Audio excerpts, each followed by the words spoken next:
Have you come across soft skills that you think international students need to improve before seeking graduate work in the region?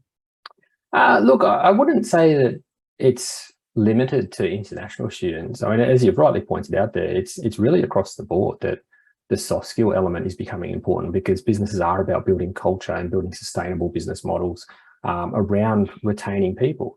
And, let's face it, a few decades ago, the generations before us and the generation certainly before graduates today, they had very long careers with the same company, and you really don't see that very often anymore.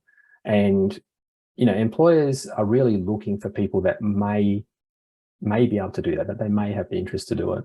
But look, it's very much dependent upon the type of role and the overall balance of academic performance and personal interests. So soft skills are important, but it's not the be all to end all either. And, the teamwork, the communication, the confidence to speak, public speaking, not that you're standing up in front of big crowds, but you are standing in front of rooms of people who have far more experience than you.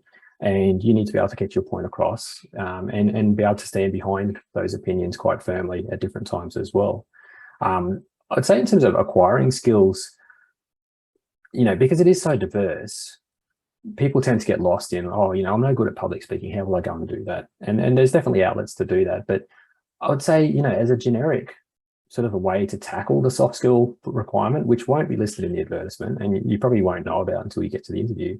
But a real generic approach is to just make sure that you're applying and studying your craft somewhere outside of the learning institution. Every student can talk about the student projects they've worked on. Every student can talk about their honours project or their capstone project. Not everyone can talk about how they managed, a portion of their basketball club, or how they developed a website for their church, or things like that. And, just that practical exposure, that will naturally bring out the relevant soft skills for the position and the types of position that somebody would apply for. Because I think the other side of this conversation is students, and particularly international students, shouldn't try to pretend to be something that they're not. It's really, as an employer, I want to see the person. I want to know who it is that I'm going to recruit and pay to work in my business. So it's really about learning for yourself what sort of soft skills you have, where you excel and where you're weak. And then when it gets to an interview, you articulate exactly those points.